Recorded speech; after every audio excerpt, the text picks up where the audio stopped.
Buenos días a todos, cordial bienvenida al canal Bibliotecario TJ, en donde hoy seguiremos contestando las supuestas contradicciones de la Biblia.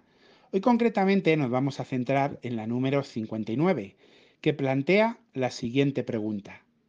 ¿Cuántos miembros de la casa de Jacob vinieron a Egipto? Génesis 46, 27 nos dicen que fueron 70. O sea, podemos leerlo.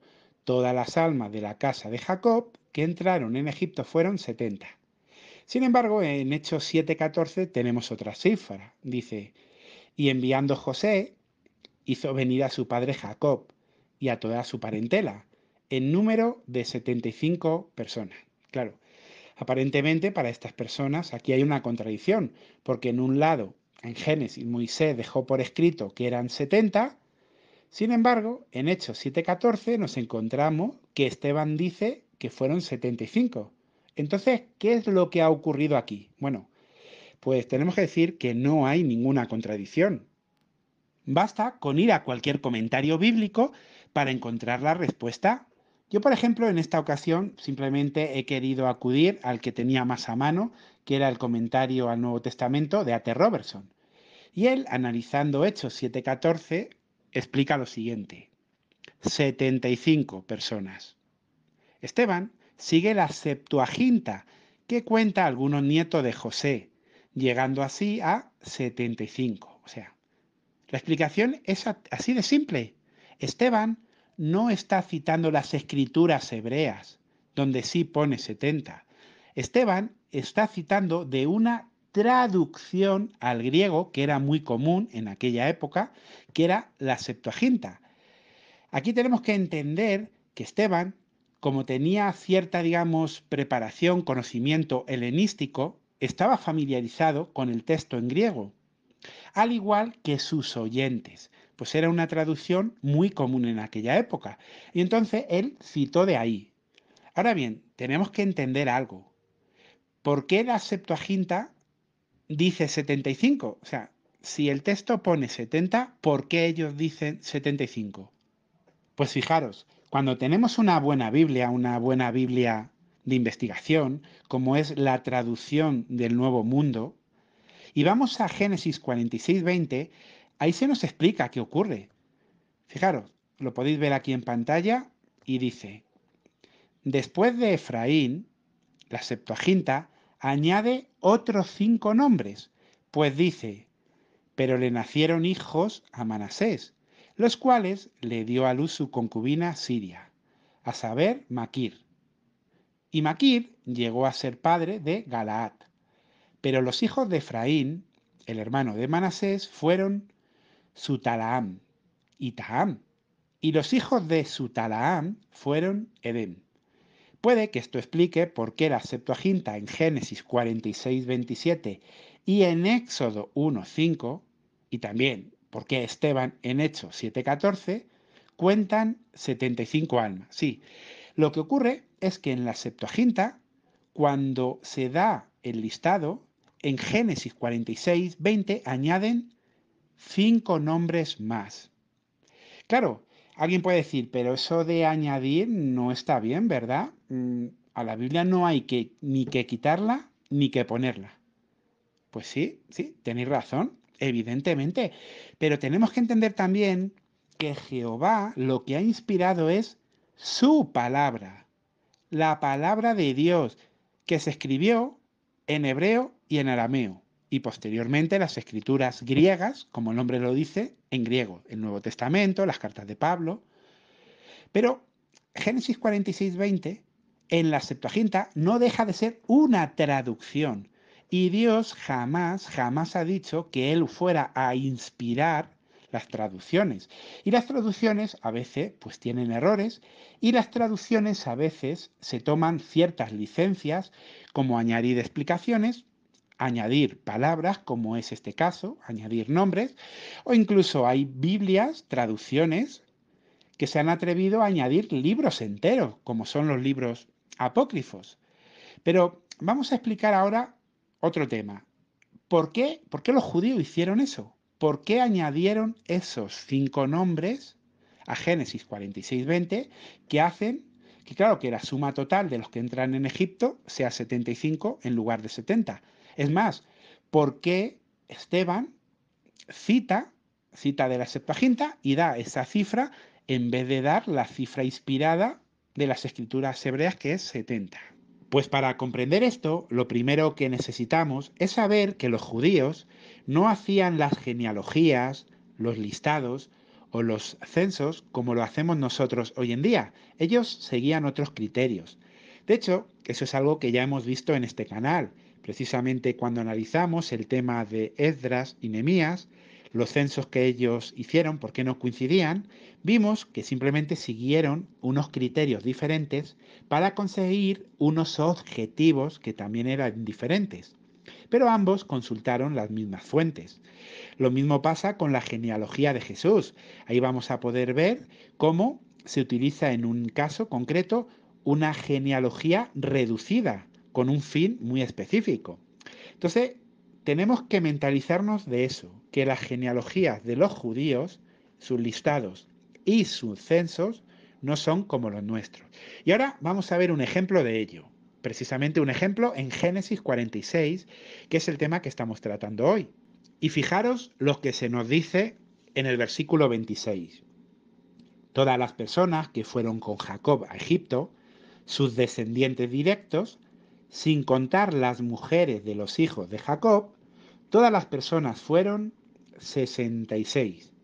Aquí tenemos un detalle que nos muestra qué criterios seguían. Dicen que no contaron a las mujeres de los hijos de Jacob. Bueno, tenemos que añadir que tampoco contaron a las esposas.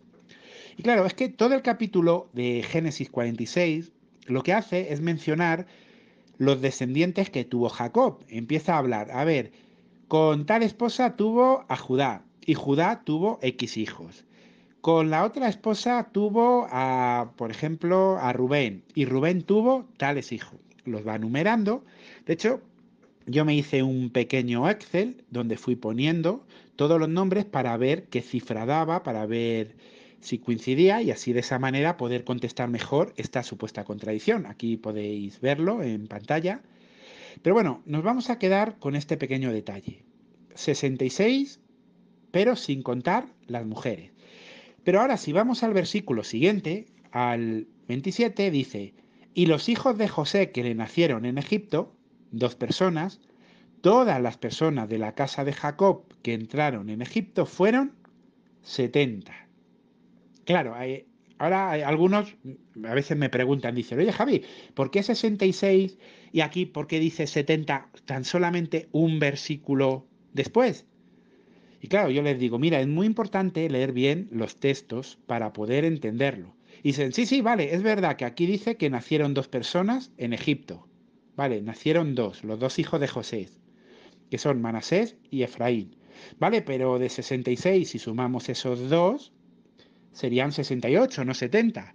Bueno, hay que leer muy detenidamente los textos para evitar errores, para evitar confundirnos. Vamos a volver a leer Génesis 46, 26. Dice, todas las personas que fueron con Jacob, o sea, está hablando de las personas que le acompañaron a Jacob en su viaje a Egipto. Dice, sus descendientes directos, sin contar las mujeres, fueron 66, claro. Aquí dice claramente, los que fueron con Jacob. José está dentro del grupo de los 70, pero no fue con Jacob, él fue antes. El versículo 70 mostraba que habían nacido 2 personas, Manasés y Efraín, en Egipto, pero se les cuenta como en el grupo, en la casa de Jacob que entra en Egipto. Ya tenemos 3. Por un lado, tenemos a José y a sus 2 hijos. ¿Y qué ocurre? Que en el 26, como veis, dice, los que van con Jacob son 66, pero no se le cuenta a él. Sin embargo, en el versículo siguiente, en el 27, hay que contar a Jacob, porque se habla las personas de la casa de Jacob. Cuando tú hablas de la casa de alguien, se menciona también al cabeza. Entonces, ¿qué ocurre? La cifra es 66, pero tenemos que contar 4 más si nos vamos a referir a la casa que entra. Y entonces esos cuatro son Jacob, José, Manasés y Efraín. ¿Os fijáis cómo contaban los judíos? Claro, para nosotros Manasés y Efraín no deberían contar, pero para ellos sí, para ellos sí. De hecho, cuando se hablan de las 12 tribus de Israel, nadie pasa a matizar. No, pero algunas de las tribus tenían nacionalidad egipcia. Claro, Manasés y Efraín nacen en Egipto, pero jamás se les consideró egipcios. O sea, los egipcios nunca lo consideraron parte de su nación. Ellos seguían siendo israelitas. Y entonces por eso los contaron de esa manera. Ahora bien, la cuestión que se planteaba al principio no era la del 66 o 70, no. La cuestión era por qué en una parte pone 70 y en otra Santiago dice 75. Pues bien, ahora que hemos podido comprender cómo los judíos en un momento concreto de la historia de ellos tenían un sistema para registrar a las personas, que nosotros no lo haríamos así, pero ellos sí. Ellos no contaban a las mujeres y en cambio contaban a Manasés y a Efraín que habían nacido fuera. En el momento que entendemos eso, tenemos que entender que el contexto sociocultural histórico va cambiando con los siglos. ¿Y qué ocurre? Que para los judíos, para el pueblo judío, en ese listado, en su lógica, tenían que estar estas 5 personas que ya hemos mencionado y que añaden en el texto de la Septuaginta. Claro, en nuestra mente eso no es comprensible, pero estamos hablando de otra cultura. Y entonces, como para ellos esas 5 personas las contaban igual que Manasés y Efraín, como si hubieran venido de afuera, como israelitas, no los contaban como egipcios, pues lo pusieron por escrito. Evidentemente, eso es un error y eso es muy grave, porque aunque un dato sea correcto, aunque un dato sea verdad, o aunque culturalmente algo sea aceptado, tú no puedes añadirlo a la palabra de Dios. Lo que hizo la Septuaginta está mal y es condenable. Así de claro, lo decimos, tajante. Eso no está inspirado por Dios. En realidad, al hacer eso la Septuaginta, esa parte parece más un comentario bíblico que una traducción, pero así es la Septuaginta. Pero, si nos damos cuenta, ninguna traducción actual pone 75, sino que todos ponemos 70. ¿Por qué? Porque conocemos perfectamente cuál es el texto inspirado. Ahora bien, entonces, ¿por qué Esteban cita de la Septuaginta si realmente eso que hizo no está bien? Pues bueno, lo que tenemos que hacer es entender el contexto. Esteban está hablando al pueblo judío y a un auditorio que está muy familiarizado con esa traducción. Y puesto que el dato no es incorrecto, no está mal citarlo. Pero ojo, Esteban no dijo, como la palabra inspirada en Génesis tal, dice, no. Simplemente dio esa cifra. Y es verdad que nos puede chocar un poco, pero no está mal dicho. Y os voy a poner un ejemplo de la vida real. Me acuerdo de una congregación aquí en Madrid, de la que tengo muy buenos recuerdos, en la cual pues había muchos hermanos que ellos eran de Ecuador. Aquí en Madrid pues ha venido mucha gente a trabajar que vienen de Latinoamérica, de Perú, Colombia, Ecuador. Y el caso es que en esta congregación en concreto pues se habían asentado muchas familias de hermanos que eran de Ecuador. Y en un momento determinado, en unas fechas, dijimos, oye, podríamos hacer una fiesta multicultural ahí entre los hermanos. Podríamos pedir, ¿sí? Podríamos pedir a los hermanos, a las familias de Ecuador, que cada uno nos aportara algo, que alguien trajera un alimento típico de allí, una comida, otro quizá algo de música, alguien si tiene algún traje típico, algo así para edificarnos entre todos, para conocer más esa cultura. Y la idea, pues, resultó que sí, que gustó. Pues el caso es que empezamos a hacer como un listado de las familias de Ecuador. Y claro, yo en el listado, pues, apuntaba a los padres y a los hijos. Y los hijos, cuando se hizo el listado, aunque muchos de ellos habían nacido ya en España, pero ellos, puesto que sus padres eran de Ecuador, puesto que estaban acostumbrados a la comida de allí. ¿Por qué? Porque sus padres seguían cocinando. Aunque estaban en España, cocinaban comida de Ecuador. Pues ellos, en cierto modo, se sentían de Ecuador. Y claro, ellos se metieron en el grupo de los que han venido de Ecuador, aunque habían nacido aquí. ¿Por qué? Bueno, porque así lo entendemos y no había ningún problema.